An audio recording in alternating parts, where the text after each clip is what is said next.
6.5 earthquake has hit China just minutes ago. Powerful quake, 6.5, and it was only 9.0 kilometers deep. It's in the mainland China. It's extremely powerful, and of course, it's so remote. It's going to take some time to find out what kind of damage this thing did, but there's no doubt it caused some damage. Now, hopefully, this was a remote, an area where there's not very many population, but there's a large population, of course, in that country. So we just don't know, but we know this: it is powerful, it is shallow, and it could be deadly. So it's a fluid situation. We're going to stay on top of it. It may take a few hours to actually start getting some information coming in from this mega 6.5 earthquake in China. I'll be back with more current world events, how they relate to biblical prophecy. Today there's no broadcast at 12 noon. Instead, I will be live tonight at 10 p.m. Eastern. That's 10 p.m. Eastern at my website at paulbegleyprophecy.com. Of course, also right here on this YouTube channel. Are you serious? Just tonight on July 22nd of Old Faithful. Huge ring of people there this afternoon. Beautiful weather, clear sunny days, beautiful valley. And you're in one of the sections of the largest hydrothermal field on the planet. They're saying the caldera was about 30 miles wide when the last time this thing blew. And you're looking about 650,000 years ago, I think. And they're sometimes a million years apart, the major eruptions.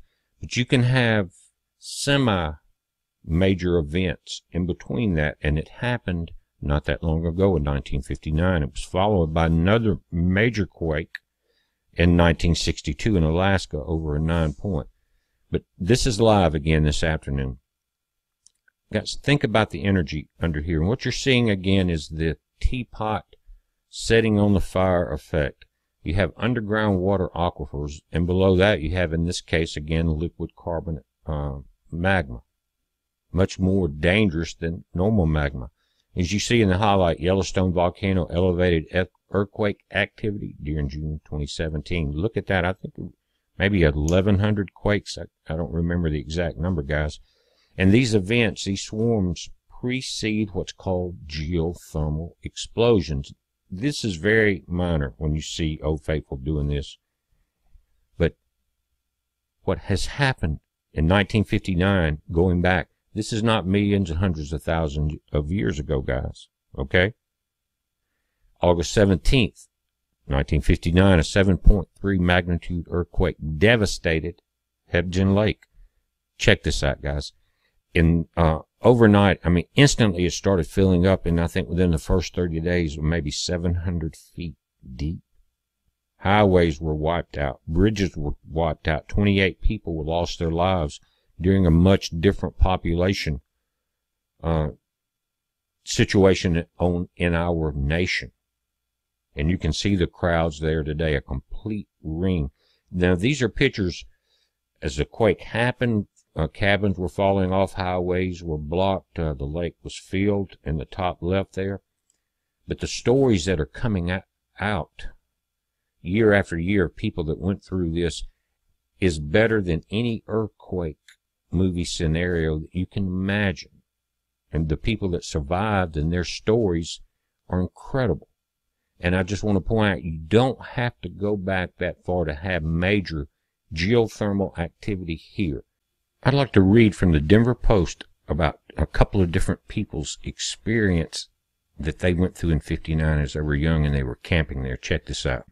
Guys, you're looking at an article in the Denver Post, and it's talking about remembering the 1950 earthquake in Yellowstone. And again, the reason I'm doing this is because so many people say it's been millions of years since an eruption. And it has been, I think, maybe 650,000 since something major happened.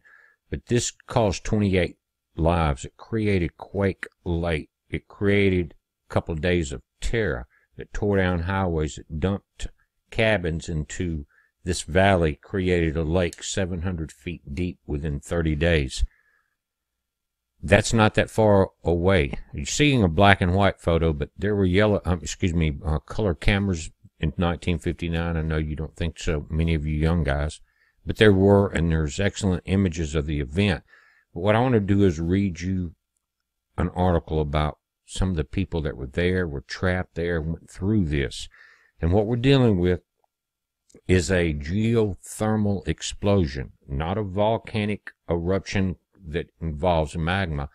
But remember my last video about Yellowstone, guys, was that it was not magma. It was basically molten liquid carbon, which when that erupts, there's so much more carbon pollution into the atmosphere, you create extreme conditions, especially what would be called a nuclear winter, when the sun's reflected back into space, and we're dealing with solar minimum and the approach of a mini ice age.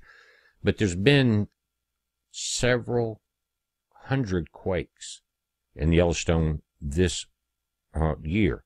I think there were about 1,100 possibly in June. I haven't counted them. There's a lot of them. The strongest around a 4.5, which isn't like an epic quake, but it was the strongest quake there since I think about 1980. Let's take a look at the article.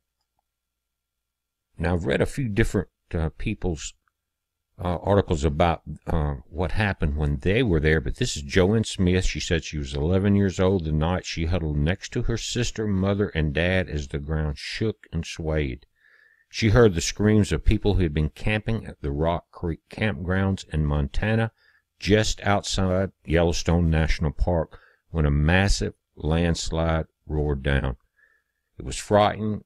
It was horrible, recalled the Denver resident of the night on August 17th, 1959. You could actually see the ground open up. It has been 50 years since the Hebgen Lake earthquake in which 28 people died. 7 bodies were recovered from the Rock Creek campground and 2 from the Cliff Lake campground. 19 people were never found in that landslide. In less than a minute, 90 million tons of debris had moved and created a lake. Now, again, let me say this was a geothermal explosion. So what you're dealing with, you've got these underground bodies of water. Under them, you have, in this case, liquid molten carbonate. So you have a kettle or tea kettle of water sitting on a stove, and it blows its top. That's why Yellowstone is the largest geothermal spot on the planet. So a geothermal explosion means that that water has become so hot that you have a bursting of the ground, you have major earthquakes, and you have hurricane force winds that are extremely hot. Think about that. So the Hebgen Lake earthquake was 7.3, which is a huge earthquake, and this was Mike Stickney, Director of Earthquake Studies at the Montana Bureau of Mines and Geology. In the past 10 years at the Earthquake Lake Visitor Center in Montana, more than 1,100 small and moderate quakes have been recorded. Guys, this article is older than 2017. We just had that many in the last month. It will likely occur along one of the 45 faults that line the two belts, one stretching from Yellowstone National Park up to Helena, Montana. Guys, and Helena has seen the strongest quakes of this recent swarm, and a second one along the Montana-Idaho border. John Oswald of Castle Rock will never forget August 17th, 1959. John, his mom Dorothy, and dad Terry had been going to the Madison River for years to go fishing with Hank Powers, the owner of Halford's Camp, 3 miles upstream from the Rock Creek campground. Guys, it's the same scenario that we've all seen our entire life. Our favorite camping spot on the river, lake, wherever it is. Just another weekend. He said, after dinner that night, John went to sleep on the screen porch of the cabin. Said he began to read before slipping into a sleeping bag as his parents slept in the 2-room cabin. And I can relate to that on those warm evenings. That screen porch and a hammock or something is much better, or even a sleeping bag, than inside. He awoke to his world coming apart. The shaking and the noise was horrific, said Owen, who was 15 at the time. It was just way louder than thunder, just one of the loudest noises I'd ever heard in my life. The porch split off from the main cabin. The cabinets spilled their contents, the icebox tipped over, and the doors jammed. Then Powers came flying out of the nearby cabin, yelling that everyone had to evacuate because the Hebgen dam might burst. What happened, guys? You had the river coming down in that massive lake form, but this geothermal explosion created a massive wave along with that earthquake that breached the Hebgen dam. The people fleeing Halford followed a dirt road and crossed a bridge damaged by the quake. They drove to the highest point in the canyon. 300 survivors gathered and spent the night. Let me say this, population in the United States is a lot different than it was in 1959. Soon they realized that they and the 300 survivors were cut off. In one direction, the highway had slipped under Hebgen Lake, and in the other direction, where the slide had fallen into the Madison River, a giant lake was forming, covering the highway. They were trapped for 36 hours before being rescued. Joanne Smith, her sister 6-year-old Cookie, Mother Ann, and Father Lewis had been staying at the Beaver Creek campground when the quake struck. The Smith family drove from the Hebgen Dam toward Rock Creek Campground. When boulders blocked their way, Smith drove off-road and as far as the hillside he could. Then he told his girls and wife to climb, climb, climb.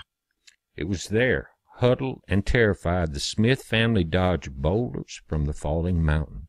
You couldn't make a movie better than this. Below, they saw their cars swallowed by the rapidly rising quake lake. A helicopter rescued them the next day. In the morning, it was like we had gone to bed in one world and somebody had picked us up and put us in a different world, said Joanne, who now lives in Denver and goes by her married name. Guys, 1959, that's not several million years ago, but think of the events, think of the population changes. But we had talked about this on the last show I had done with Paul Begley, and there was a lot of questions, and that's why I wanted to go back and talk about this. We're watching it, guys. It's a heads up. Be safe.